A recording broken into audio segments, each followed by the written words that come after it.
Invasive alien species are a major threat to biodiversity, and this includes a surprising diversity of plants and animals. Among highly invasive species is the African clawed frog. Originating from southern Africa, this amphibian is commonly used within laboratories and in the pet trade. Through escape or release, it can now be found in the wild on 4 other continents.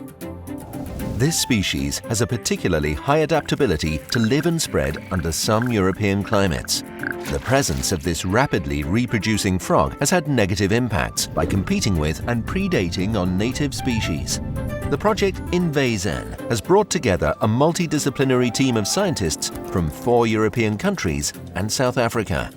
These scientists have studied the biology and behavior of the frog, and they have used ecological, physiological, and genetic data to quantify its impacts in several countries and on different ecosystems.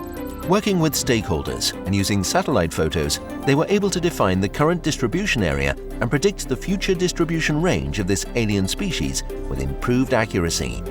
InvaSen has also been working closely together with stakeholders to ensure the knowledge generated could quickly guide conservation actions.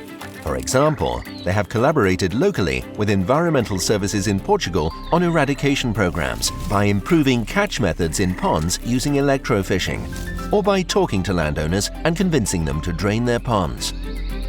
InvaSen's results were taken by the LIFE project CROW, which used models developed by the team to determine the zones at risk of being invaded by the frog, and therefore allowed for actions to prevent further spread. InvaSen has demonstrated that research-based evidence can guide practitioners and support actions on the ground to effectively avoid biodiversity loss and support the protection of native species and ecosystems.